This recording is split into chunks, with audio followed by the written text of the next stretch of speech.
Shalom, saat ini saya akan menyampaikan firman Tuhan, yaitu tentang doa 1 jam. Kita membaca dari firman Tuhan di kitab Matius 26 ayat 40-41. Setelah itu ia kembali kepada murid-muridnya itu dan mendapati mereka sedang tidur. Dan ia berkata kepada Petrus, "Tidakkah kamu sanggup berjaga-jaga 1 jam dengan aku? Berjaga-jagalah dan berdoalah, supaya kamu jangan jatuh ke dalam pencobaan. Roh memang penurut, tetapi daging lemah." Matius 26 ayat 40-41. Kemudian Markus 14 ayat 37-38. Setelah itu ia datang kembali dan mendapati ketiganya sedang tidur. Dan ia berkata kepada Petrus, "Simon, sedang tidurkah engkau? Tidakkah engkau sanggup berjaga-jaga 1 jam? Berjaga-jagalah dan berdoalah, supaya kamu jangan jatuh ke dalam pencobaan. Roh memang penurut, tetapi daging lemah." Amin. Tuhan Yesus berkata kepada Simon Petrus, yaitu, "Tidakkah engkau sanggup berjaga-jaga 1 jam?" Jadi, apa yang dimaksud dengan berjaga-jaga 1 jam? Pada waktu itu, Yesus sedang berdoa bersama dengan 3 orang muridnya di Taman Getsemani. Dan dikatakan bahwa Yesus berdoa sampai 3 kali. Jadi, tidakkah engkau sanggup berjaga-jaga 1 jam? Berbicara, yaitu berdoa selama 1 jam. Karena pada waktu itu Yesus sedang berdoa. Kemudian di ayat yang di bawah dikatakan, "Berjaga-jagalah dan berdoalah." Jadi, berjaga-jagalah dan berdoalah. Jadi yang dimaksud dengan berjaga-jaga 1 jam adalah berbicara, yaitu berdoa. Dimulai dari berjaga-jaga, kemudian berdoa, yaitu berjaga-jagalah dan berdoalah. Jadi, yang dimaksud oleh Yesus, berjaga-jagalah selama 1 jam, berbicara tentang berdoa selama 1 jam. Jadi, Tuhan berkata sama Petrus untuk berjaga-jaga 1 jam. Tuhan bukan hanya berbicara sama Petrus saja, tetapi juga bagi setiap orang yang percaya dan kepada setiap orang yang mendengarkan firman Tuhan dan percaya kepada firman Tuhan.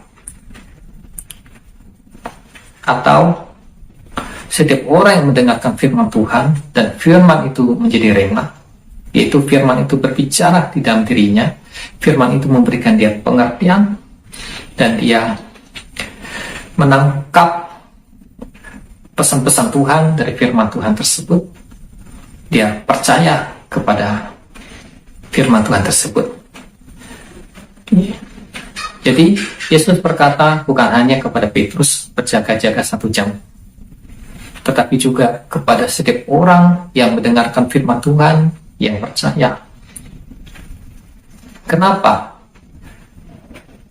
perlu untuk berjaga-jaga selama 1 jam? Dikatakan bahwa berjaga-jagalah dan berdoalah supaya kamu jangan jatuh ke dalam pencobaan. Karena ketika berjaga-jaga dan kemudian berdoa, maka Tuhan akan memberikan kekuatan di dalam doa atau melalui doa, sehingga bisa kuat, bisa menghadapi pencobaan. Tetapi kalau seseorang tidak berdoa, maka dia menjadi lemah dan dia mudah jatuh ke dalam pencobaan. Tetapi kalau dia berdoa, dia punya kehidupan doa, dia bisa kuat menghadapi pencobaan. Bahkan bila dia melakukan doa selama 1 jam, dia bisa diberikan kekuatan oleh Tuhan untuk menghadapi pencobaan. Jadi berdoa selama 1 jam bukan hanya berbicara untuk Petrus saja, tetapi kepada setiap orang yang mendengarkan firman Tuhan dan percaya kepada firman Tuhan. Jadi berdoa untuk selama 1 jam perlu bagi umat Tuhan, bagi orang-orang yang percaya, bahkan bagi hamba-hamba Tuhan di akhir zaman, di hari-hari ini, yaitu di akhir zaman. Karena di akhir zaman, di masa-masa akhir zaman, akan ada banyak hal-hal yang jahat yang terjadi di dunia, dan iblis, kuasa jahat, juga bekerja dengan luar biasa di dunia pada akhir zaman. Karena itu orang yang percaya kepada Tuhan Yesus perlu diberikan kekuatan, dan kekuatan itu datang melalui doa. Dan doa tersebut bisa dilakukan yaitu dengan cara yaitu berdoa selama 1 jam. Jadi doa selama 1 jam perlu dilatih, kemudian perlu dilakukan, dan perlu dilakukan dengan tertib atau disiplin. Dan doa 1 jam itu dilakukan pada waktu kapan? Apakah 1 tahun sekali?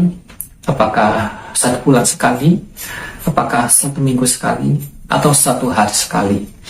Pasti adalah 1 hari 1 kali, supaya kita bisa mendapatkan kekuatan, bahkan kemenangan atas pencobaan, atas dosa, atas godaan dari si jahat. Jadi Tuhan menghendaki kita untuk kita berdoa, melatih diri kita untuk kita bisa berdoa, untuk berdoa 1 jam. Karena itu Tuhan Yesus berkata sama Petrus, tidakkah engkau sanggup berjaga-jaga 1 jam atau berdoa selama 1 jam. Jadi yang dimaksud berjaga-jaga ini bukan berbicara duduk diam, kemudian diam, berjaga-jaga, bukan begitu. Tapi yang dimaksud, yang tepat adalah berdoa. Karena pada waktu Yesus berkata sama murid-muridnya, waktu itu Yesus sedang berdoa, dan Yesus 3 kali berdoa, bergumul sama Bapa yang ada di surga, untuk bergumul dalam tugas yang diberikan oleh Bapa. Karena Yesus menghadapi suatu tantangan yang berat dalam kehidupannya, dia berdoa sama Bapa, memohon sama Bapa, dan juga meminta kekuatan daripada Bapa. Di dalam kitab Lukas dikatakan seorang malaikat turun memberikan kekuatan kepada dia, sehingga Yesus diberikan kekuatan, sehingga dia mampu untuk bisa melaksanakan tugas dari Bapa, yaitu dengan cara mati di kayu salib.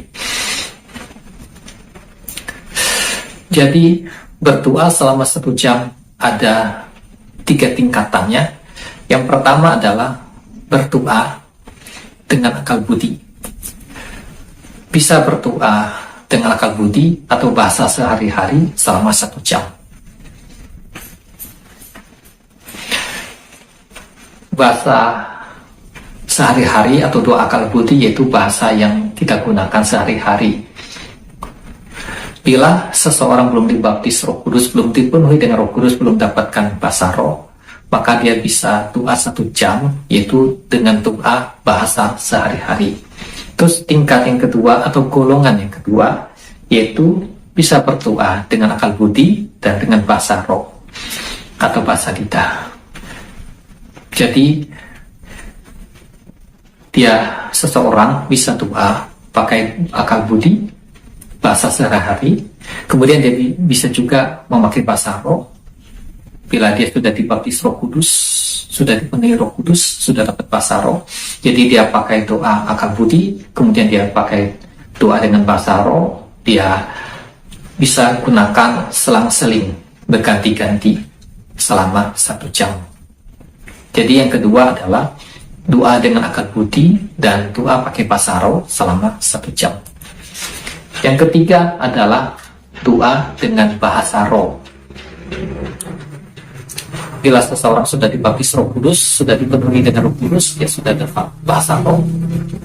Untuk golongan atau tingkat yang ketiga, dia bisa doa pakai bahasa roh selama 1 jam. Jadi bisa selama doa tersebut dia ada memakai doa akal budi atau doa bahasa sehari-hari, itu bisa sedikit atau sebentar saja, tetapi yang lebih banyak adalah doa pakai bahasa roh. Jadi yang ketiga adalah doa selama 1 jam menggunakan bahasa roh. Jadi untuk kapasitas atau tingkatan yang lebih tinggi atau yang lebih kuat, itu bisa melatih atau bisa berdoa menggunakan bahasa roh selama 1 jam. Jadi bisa doa pakai bahasa roh selama 1 jam. Karena dalam 1 Korintus 14 ayat 3 dikatakan, siapa yang berkata-kata dengan bahasa roh, ia membangun dirinya. Jadi ketika doa pakai bahasa roh selama 1 jam, ketika dia berdoa, dia juga bisa membangun dirinya, membangun imannya, dia bisa dikuatkan, dia bisa menjadi kuat. Terus yang kedua, dalam Roma pasal 8 dikatakan, roh menyampaikan keluhan-keluhan yang tidak terucapkan. Jadi ketika doa pakai bahasa roh, dia bisa doa banyak hal. Apakah doa untuk dirinya sendiri, atau untuk orang lain, atau keluarganya, ataukah pekerjaan, ataukah pelayanan, atau suatu daerah, bangsa, dan lain-lain. Terus yang ketiga, ketika dia berdoa pakai bahasa roh, dia boleh mengalami dipenuhi dengan Roh Kudus, ya. Dijamah atau dilawat Roh Kudus, dipenuhi dengan Roh Kudus. Yang keempat, ketika dia doa pakai bahasa roh, karena Roh Kudus bisa bekerja di dalam kehidupannya. Jadi ketika dia pakai doa dengan bahasa roh, akan ada banyak hal yang terjadi di dalam dirinya. Tuhan bisa bekerja di dalam dirinya. Jadi kalau dia digerakkan untuk doa selama 1 jam pakai bahasa roh, kalau dia memang digerakkan atau memang Tuhan menghendaki dia untuk doa pakai bahasa roh selama 1 jam, dia bisa doa pakai bahasa roh dengan selama 1 jam. Jadi akan ada banyak hal-hal yang luar biasa yang Tuhan kerjakan. Dalam 1 Korintus pasal 14, Rasul Paulus berkata kepada jemaat di Korintus, aku mengucap syukur kepada Allah karena aku berkata-kata dengan bahasa roh lebih daripada kamu semua. Rasul Paulus berkata kepada jemaat di Korintus bahwa Rasul Paulus berdoa memakai bahasa roh lebih banyak daripada jemaat-jemaat yang ada di Korintus. Pada waktu itu jemaat-jemaat di Korintus, mereka sudah mendapatkan karunia Roh Kudus, mereka sudah dibaptis dengan Roh Kudus, mereka bisa doa pakai bahasa roh, tetapi bahasa roh yang mereka gunakan itu tidak teratur atau tidak tertib. Sehingga Rasul Paulus menegur mereka bahwa Rasul Paulus berkata bahwa Rasul Paulus berdoa memakai bahasa roh lebih banyak daripada mereka. Artinya Rasul Paulus berdoa pakai bahasa roh itu sangat banyak. Entah berapa jam, pokoknya waktunya sangat banyak. Dan kita bisa melihat buah-buah dalam kehidupan Rasul Paulus, ya, di mana dikatakan bahwa dia banyak berdoa pakai bahasa roh. Buah-buah apa yang ada di dalam kehidupan Rasul Paulus?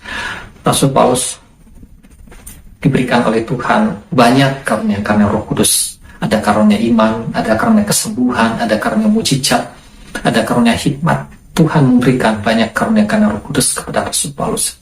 Kemudian Rasul Paulus juga menghasilkan buah Roh Kudus. Dalam Galatia 5 ayat 22-23 ada 9 buah Roh Kudus. Rasul Paulus bisa menghasilkan buah roh kasih, buah roh sukacita, buah roh damai sejahtera, dan buah-buah lainnya. Kemudian Rasul Paulus juga bisa menghasilkan buah dalam pelayanan. Rasul Paulus bisa memenangkan bisa membawa banyak jiwa-jiwa kepada Tuhan Yesus. Dalam kitab Kisah Para Rasul pasal 19 dikatakan, dalam waktu 2 tahun melalui pelayanan Rasul Paulus, penduduk di Asia mendengarkan Injil dan banyak orang yang bertobat, dan kuasa Tuhan juga menyertai pelayanan Rasul Paulus. Jadi doa selama 1 jam perlu kita lakukan, oleh orang-orang percaya lakukan, terutama di hari-hari ini, di akhir zaman, supaya Tuhan memberikan kekuatan dan Tuhan bisa melakukan banyak hal. Kemudian bagaimana cara melakukan doa selama 1 jam? Apabila kita punya waktu ataupun banyak waktu, kita punya waktu untuk bisa berdoa selama 1 jam, kita bisa berdoa selama 1 jam. Seandainya kita tidak punya banyak waktu atau waktu kita hanya sedikit, kita bisa menggunakan waktu-waktu tersebut apabila waktu tersebut bisa digunakan untuk berdoa. Contoh, kalau seseorang dia punya banyak waktu untuk bepergian, seumpama dia sering berjalan atau setiap hari dia ada berjalan dan dia berjalan bisa sampai berjam-jam, maka di waktu-waktu itu dia juga bisa menggunakan waktunya untuk berdoa.